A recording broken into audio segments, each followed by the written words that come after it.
Bansos ini merupakan salah satu cara jaring pengaman sosial yang dipakai pemerintah dan diberikan kepada masyarakat kelompok rentan risiko sosial. Yang kemudian menjadi pro dan kontra adalah gelontoran bansos yang cukup besar pas sekali dengan jelang hari pencoblosan pemilihan presiden dan pemilihan calon anggota legislatif sebentar lagi 14 Februari 2024. Nah, untuk membahas hal ini sudah hadir bersama saya, rekan saya, Revo Gilang Firdaus, FX Analis CNBC Indonesia Research. Selamat malam, Mas Revo, apa kabar? Selamat malam, kabar Selamat baik, datang di Your Money, Your Vote. Yes. Udah senyum-senyum nih nampaknya. Ya. Data-data apa saja yang ingin Anda sampaikan malam ini? Silakan, Mas Revo. Ya, mungkin kita bisa langsung ke slide pertama saja. Jadi sebetulnya basically bantuan sosial atau bansos ini menjadi hal yang penting dan sangat santar gitu ya untuk diperbincangkan khususnya di tahun politik ini, bahkan mungkin 2 atau 3 minggu lagi menjelang pemilihan atau pencoblosan. Kita tahu bahwa bantuan sosial ini kan untuk mensejahterakan rakyat. Secara bentuk itu kurang lebih ada 2 secara umumnya tipenya. Ada yang bentuknya dalam bentuk uang, cash gitu ya, bantuan langsung tunai atau BLT. Dan juga ada bentuknya dalam bentuk barang. Contoh ada bisa minyak goreng, beras, dan lain sebagainya. Secara umum berdasarkan juga yang sudah kami himpun di sini, ini sampai dengan data 31 Desember 2023, realisasi anggaran perlindungan sosial yaitu terlepas dari ini ternyata angkanya mungkin besar sekali, tapi kalau kita cermati sebetulnya besarnya itu dari 2020 sampai 2023. 2020 kenapa kami merahkan? Karena di sini terjadinya ada pandemi COVID-19. Sehingga momen-momen di sini ada lonjakan ya dari 308 triliun sampai ke hampir 500 triliun rupiah ya. Jadi data dari Kementerian Keuangan ini mencatat bahwa kenaikan sekitar 66% atau 200 triliun rupiah ini terjadi untuk mensejahterakan rakyat ketika ada kondisi COVID tersebut. Jadi memang semua kan yang kondisinya rentan, yang tanda kutip miskin seperti itu memang jadi butuh no wonder 2020 bantuan. tinggi gitu ya Betul, levelnya. jadi memang butuh bantuan banyak di sana sehingga lonjakannya cukup signifikan. Kemudian seiring berjalan waktu itu relatif terus melandai gitu ya angkanya. Jadi 498 ke 468, 460 dan 443. Ini realisasi per 31 Desember 2023. Kenapa? Karena memang kita ketahui COVID-19 juga saat ini sudah mulai agak relatif tidak ketika 2020 ya begitu besar, kemudian Alpha, ada varian-varian lainnya ya, Omicron, Delta dan sebagainya. Jadi sudah semakin sedikit dan gangguannya pun tidak seintens ketika 2020 itu. Ketika mobilitas masyarakat juga cukup terganggu sehingga ya pertumbuhan ekonomi dan sebagainya juga terganggu. Makanya di sana keluarlah gitu ya angka hampir 5 triliun ini untuk menggerakkan perekonomian Indonesia itu sendiri. Oke, baik, kita lihat ke slide berikutnya seperti apa. Ya, untuk slide berikutnya ini adalah jumlah dan mungkin kita mungkin ke anggaran Kemensos terbiang ya, jumlah dan persentase penduduk miskin September 2012 sampai Maret 2003. Jadi memang bansos ini kan untuk mensejahterakan tadi ya, yang masyarakat miskin, yang memang lagi rentan dan sebagainya untuk bisa survive setidaknya seperti itu. Kalau kita cermati dari September 2012, kemudian masuk ke 2020 sini dan sampai masuk ke Maret 2023, kita himpun dari Badan Pusat Statistik atau BPS itu ternyata mengalami penurunan terus gitu ya. Secara jumlah penduduk miskinnya dari 28 juta ke 25,9 juta. Memang di sini kita ketahui di 2020 ya kurang lebih Maret sampai September 2020 tadi ada lonjakan. Ini karena memang tadi COVID-19 tersebut jadi jumlah yang miskinnya bertambah. Tapi secara umum angka ini masih cukup terukur gitu ya karena cuma 24,7 sampai 27,5.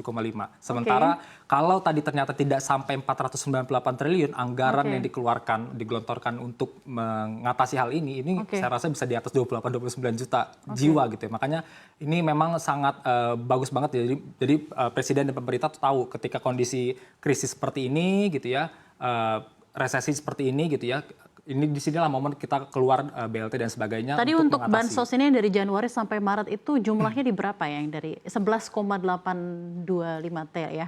Kalau yang tahun ini ya, Januari sampai Maret itu 11. Untuk 18,8 juta penduduk, total 600.000 berarti ya, 600.000. Baik. Begitu. Baik. Kita akan lihat data berikutnya seperti apa. Data berikutnya di sini ada anggaran Kemensos dan PKH. Jadi kalau tadi kita tahu untuk anggaran bantuan sosialnya itu tadi ada 400-an triliun rupiah. Sementara ini untuk anggaran untuk Kementerian Sosialnya itu sendiri itu kita cermati di sini ada sedikit penurunan ya dari 2020 sampai 2023. Ini kurang lebih juga mirip dengan tren yang kita cermati di bansosnya tadi. Jadi memang kan ada sedikit melandai karena memang kebutuhannya sudah tidak sebegitu besar ketika 2020. Jadi kita perhatikan di sini dari 134 kemudian terus mengalami penurunan sampai kurang lebih di 78 triliun rupiah. Sementara untuk anggaran PKH itu program Keluarga Harapan. Itu itu untuk membantu keluarga-keluarga yang memang cukup miskin tanda kutip gitu ya, untuk bisa mendapatkan akses seperti gizi, perawatan dan sebagainya, pendidikan juga. Jadi kalau kita cermati untuk ketika anggaran Kemensosnya juga itu mengalami penurunan, anggaran PKH-nya juga relatif mengalami penurunan seperti itu. Oke, baik, kita lihat berikutnya seperti apa datanya. Tadi memang yang disampaikan oleh Pak Menko Airlangga, ini khusus untuk Januari sampai Maret itu untuk menghindari imbas-imbas dari El Nino dan volatile food gitu ya. Nah, apakah itu sebenarnya juga sejalan? Karena memang volatile food ini juga sepertinya menjadi penyumbang inflasi yang cukup besar. Namun di satu sisi tentunya karena menjelang Februari dan ada begitu banyak sentimen mengenai politik, pasti juga masyarakat bertanya-tanya ya. Tapi bagaimana keadaan sebenarnya dari volatile food sendiri dan juga El Nino? Ya, inflasi, kalau kita tahu memang di 2023 itu ada El Nino, jadi kondisi kita juga panen juga agak terhambat, kita juga sampai impor beras kan, dan kita juga melihat sampai sekarang juga masih belum cukup baik. Jadi untuk inflasi volatile food sendiri di kita tuh kurang lebih 6% lebih gitu ya. Itu yang membuat juga, apalagi kalau kita perhatikan kita curah hujan tinggi sekali. Ini momen-momen yang kita khawatirkan, memang belum terjadi tapi kita khawatirkan kalau ternyata sampai Maret atau April kita panennya terganggu, nah ini kan menjadi kendala. Sehingga memang momen-momen untuk BLT ini keluar supaya tetap bisa bergerak gitu dari pertanian, konsumsi dan sebagainya. Jadi itulah fungsinya dari BLT yang 600.000 tadi itu. Oke, itu seperti Anda ya tanggapan Anda. Nah, pelaksanaan bantuan sosial pemerintah, silakan Mas, apa yang bisa disampaikan dari data ini? Ini momen ketika Pak Jokowi menjabat sebagai presiden. Jadi sebelumnya ketika Presiden SBY itu menjabat itu tidak ada kartu-kartu. Jadi KKS ini kartu keluarga sejahtera, kemudian ada kartu Indonesia Sehat dan kartu Indonesia Pintar atau KIP.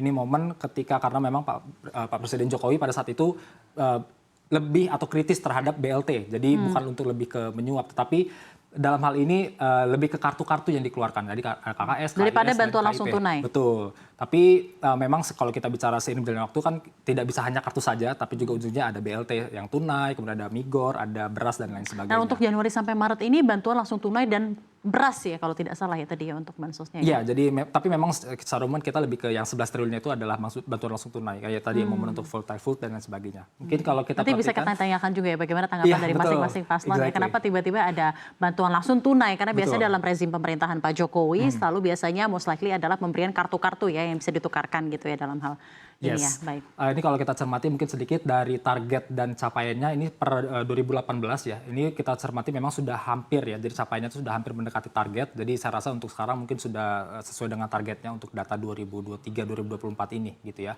Jadi so far ini cukup baik untuk datanya. Oke, baik. Next. Kita lanjut lagi.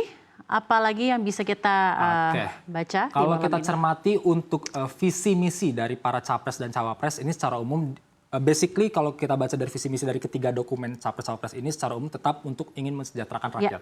Meskipun memang metodenya ada yang ingin benar-benar melanjutkan secara pro banget gitu ya, secara eksplisit tertulis di dokumennya, tapi juga ada yang mungkin dengan cara yang sedikit halus berbeda sedikit gitu ya. Kalau kita cermati dari Pak Anies dan Pak Caimin itu secara umum juga sesuai dengan yang saya sebutkan sebelumnya, yaitu memperbaiki bansos yang bersifat langsung, BLT dan juga PKH tadi, menjadi perbaikan ketepatan sasaran. Jadi lebih, mungkin bahasanya tidak langsung BLT dan PKH yang mungkin kesannya kayak ngasih umpan ikan seperti itu ya, tapi ada perbaikan ketepatan sasaran di sini, ada sedikit tambahan di sana. Kemudian juga ada memperluas manfaat bansos khusus, dan juga yang terakhir nih yang cukup menarik, bansos untuk disabilitas dan lansia diperbesar manfaat dan jumlah penerimanya. Jadi bukan hanya yang biasa-biasa saja, tapi juga ada disabilitas dan juga lansia. Jadi concernnya lebih lebar lagi begitu. Dan juga perbaikan ketepatan sasaran ya, mungkin itu kata kuncinya ya dari Paslon 1. Kita lihat bersama, apakah masih ada dari visi misi Paslon 1 atau kita akan beralih ke Paslon 2, kita lihat bersama. Slide berikutnya. Slide berikutnya untuk Pak Prabowo dan Pak Gibran, kita cermati di sini memang cukup sejalan.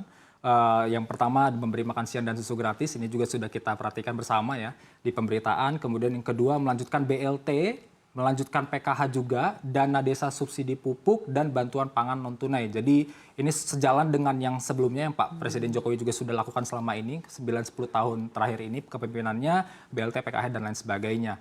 Kemudian yang terakhir, memberikan bantuan langsung untuk pencairan serta pengeboran sumber air. Ini juga cukup menarik karena kalau kita cermati di paslon ini tidak ada untuk statement ini. Jadi ini cukup menarik bahwa memang nampaknya dari paslon 2 ini melihat sumber air atau pengeboran sumber air ini memang jadi hal yang krusial juga, penting juga. Mungkin masyarakat kesulitan untuk mencari sumber air dan lain sebagainya. Karena mungkin implikasinya lebih kepada ke irigasi, pertanian dan lain-lain yang menjadi lahan pekerjaan. Jadi itu saya rasa jadi satu concern juga untuk paslon 2. Ya, kita lihat bersama apakah masih ada visi misi dari paslon 2 atau kita akan beralih ke visi misi berikutnya untuk bansos dari paslon 3. Kita lihat slide berikutnya. Slide berikutnya untuk visi misi Capres Pak Ganjar dan juga Pak Mahfud ini relatif simple saja, yaitu untuk meningkatkan PKH dari 10 juta menjadi 15 juta penerima. Jadi memang ya tidak terlalu dijelaskan ya kira-kira bentuk bansosnya seperti apa betul, ya. memang dari dokumen tapi yang kami perhatikan seperti ini. Tapi dari... memang ya ini naikannya 50%, berarti kan 10 juta ke 15 juta, which is itu hal yang bagus dan besar sekali gitu manfaatnya. Oke, baik, menarik.